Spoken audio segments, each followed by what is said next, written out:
Empat wonderkid Manchester United yang kita kenal dalam 5 tahun kebelakangan ni. Lah ni, depa pergi mana?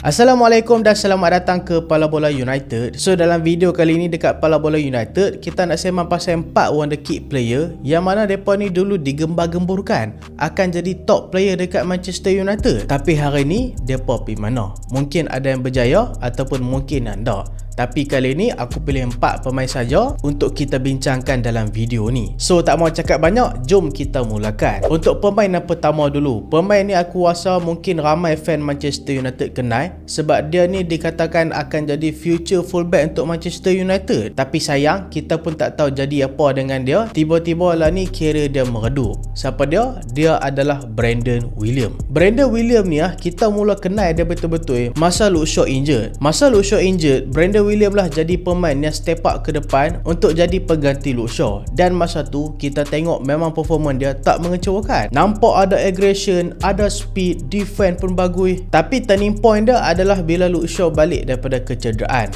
Masa ni bila Luke Shaw dah balik daripada kecederaan, Brandon Williams dah tak dapat tempat. So disebabkan tak dapat tempat, MU pun sayang lah kan, tak maulah perang Brandon Williams ni. Sebab pemain muda memang mereka kena main, nak develop bakat mereka. Masa ni Brandon Williams pun dilonkan ke pasukan Norwich. Dekat Norwich bagi aku performance dia okey. Tapi okey tak cukup tau untuk jadi pemain Manchester United. Kalau hak okey dekat MU okey lah kan. Ni masalahnya hak okey dekat kelab pinjaman. Dekat kelab yang tengah dipinjamkan, performance hak memang kena tinggi. So Manchester United bagi peluang kedua, bagi dia loan ke pasukan Ipswich Town. Tapi sayang, tempoh kedua dia dilonkan ke pasukan Ipswich pun nampak lebih kurang sama juga. Dan lagi buruk dia bila kontrak dia dah habis dekat Manchester United. So bila kontrak dia habis dekat Manchester United, tempoh loan dia dekat pasukan Norwich dan juga Ipswich yang boleh kata suang-suang kuku saja. So lala kali MU ambil keputusan untuk tak sambung kontrak dia. Yang ni masanya kira dia macam terjun daripada bangunan, turun. Nak memburukkan lagi keadaan, dah lah dia ni tak perform dekat pasukan Ipswich dengan Norwich. Lepas tu MU lepaskan dia pula. Lepas tu dia accident pula dekat UK. Sebab masa ni dia bawa kereta laju sangat, 160 km sejam dekat bandar. Dan dah lah dia bawa laju, accident. Lepas tu dia ni tak ada insurans pula kat kereta tu. Memang masa tu bertimpa-timpa dia kena. Dan kes dia ni kalau kita tengok dekat Malaysia, dekat luar negara memang nampak macam biasa-biasa je kan. Tapi dekat UK memang kes ni viral. Daripada kes tu dia dapat hukuman 14 bulan penjara dan juga 2 tahun pegantungan lesen. 14 bulan penjara tu bukanlah 14 bulan dia kena masuk penjara betul. 14 bulan penjara tu maksudnya kalau dia buat another crime, barulah dia akan masuk penjara 14 bulan tu. So dia tak masuk penjara lah, cuma lesen dia kena ban. So masa ni membuatkan banyak kelab bola sepak takut nak ambil dia sebab mereka ni risau dengan masalah disiplin. Dan setiap bekas pemain Manchester United ni, pemain mestilah kena dapat gaji tinggi sikit daripada biasa. So kelab takut nak melabur dekat Brandon Williams ni. Satu, tengok dia punya attitude. So mereka kata dah lah attitude kawan ni tak bagus, gaji pula tinggi kan. So mereka tak mau ambil. Dan benda ni lah yang membuatkan Brandon Williams tak ada kelab selama 17 bulan. Tapi nasib baiklah pada musim ni pasukan Hull City ambil Brandon Williams ni. Mereka mungkin nak gamble lah kan, mana tahu Brandon Williams ni boleh perform dengan mereka, so boleh jadi jackpot. Tapi sayang, bila 17 bulan tak main dalam professional game, memang nampak import dia besar. Brandon Williams fitness dia tak cukup kuat, injury pula banyak. Lepas tu dia sempat main 5 minit je dengan pasukan Hull City sebelum kontrak dia ditamatkan. Dan hari ni kalau hampa nak tahu,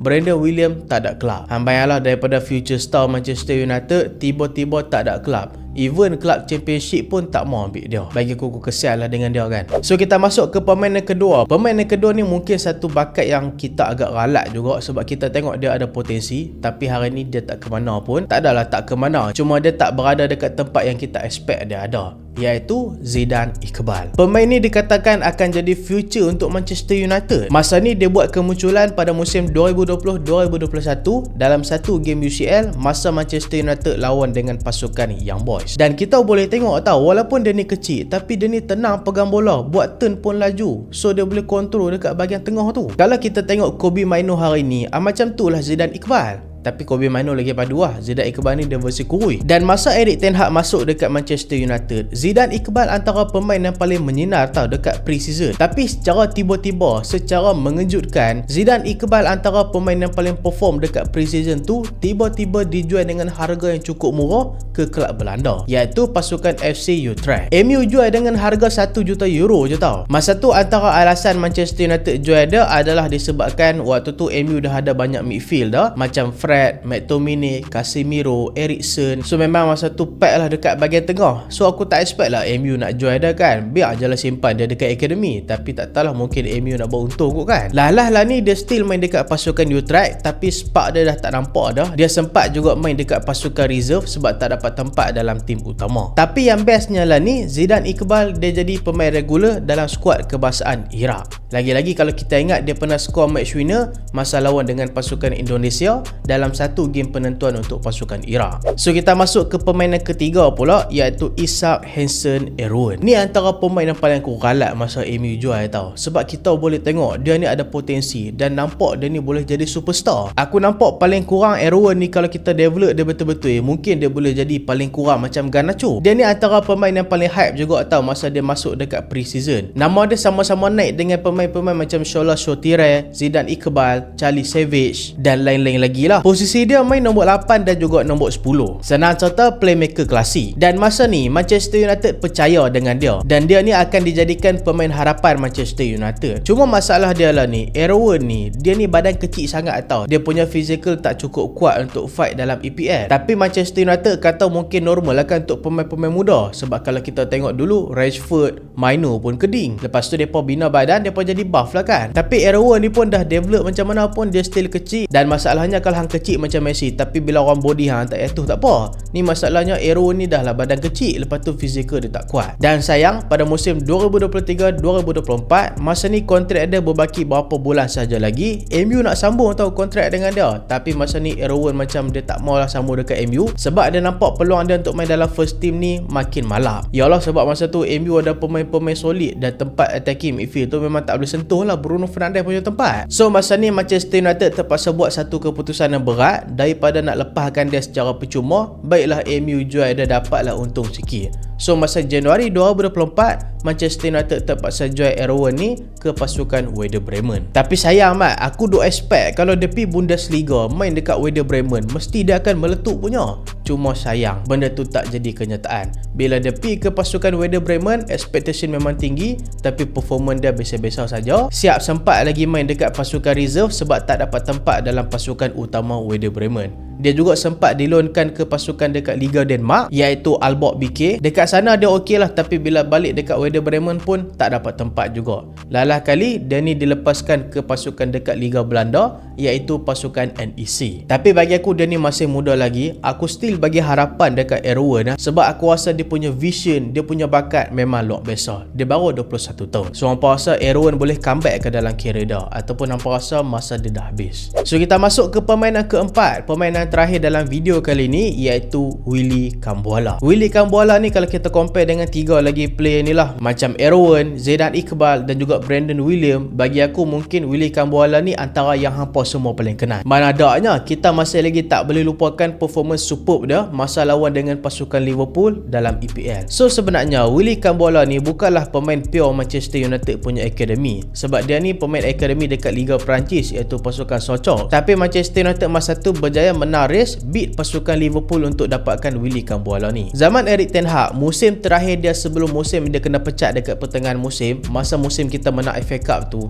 Masa tu kalau kita ingat balik, MU memang tengah struggle dengan kecederaan, lagi-lagi dekat bahagian centre back, betul tak? So masa ni lah Willy Cambuala dapat banyak peluang main dengan first team Manchester United. Antara famous performance dia masa kita lawan dengan pasukan Liverpool dan kita seri 2-2. Solid betul performance dia dalam game tu. Tapi masalah mula muncul bila kontrak dia berbaki setahun lagi dan masa ni kita tengok susahlah dia untuk masuk dalam first team. Dia dapat masuk dalam first team tapi nak main first 11 tu, tu yang payah. Sebab masa ni Manchester United still ada pemain-pemain solid macam Maguire, macam Lisandro Martinez. Lepas tu tambah pula dengan pemain-pemain baru. Lepas tu tambah pula MU beli Leny Yoro daripada pasukan Lille. Masa tu memang nampak tak ada harapan lah untuk Cambuala ni main dekat pasukan Manchester United. So dia pun ragu-ragu lah juga untuk sambung kontrak baru dan Manchester United bagi tawaran dekat dia tak apalah. Kalau hang rasa macam tak ada masa depan dekat MU, hang boleh pindah keluar. Tapi kami akan letak buyback clause dalam kontrak hang. So Kambola pun setuju. Lala kali Kambola pun tinggalkan Manchester United untuk pindah ke pasukan Villarreal. MU jual dia dengan harga 9.6 juta pound, tapi MU letak buyback clause. Dekat Villarreal musim pertama dia agak bagus tau, tapi sayanglah masa pre-season untuk masuk ke musim ni, masa tu lawan dengan pasukan Genoa, dia ada satu kecederaan yang teruk iaitu injured hamstring yang buatkan dia kena pembedahan, dan sampai hari ni dia tengah recover lagi. Dah 7 bulan dah dia tak main bola, tapi bagi aku dia still ada potensi yang cukup besar untuk berkembang dekat pasukan Villarreal. So sebenarnya ada banyak lagi tau wonderkid Manchester United, macam Omari Forson, Shola Shotire, Charlie McNeil, dan mungkin wonderkid Manchester United yang kita kenal hari ni macam James Garner, Alejandro Garnacho, Andres Pereira ataupun Anthony Elanga. So siapa lagi yang nak aku sembang pasal depa untuk mungkin kalau kita boleh buat part 2 kalau sempat lah kan, tapi mungkin minggu ni tak sempat kot, minggu depan. Tapi kalau kita sempat juga kita buat. So itulah video kali ni, dan terima kasih sebab tengok sampai habis. Jangan lupa like, jangan lupa share, jangan lupa subscribe. Aku Solehan, Assalamualaikum.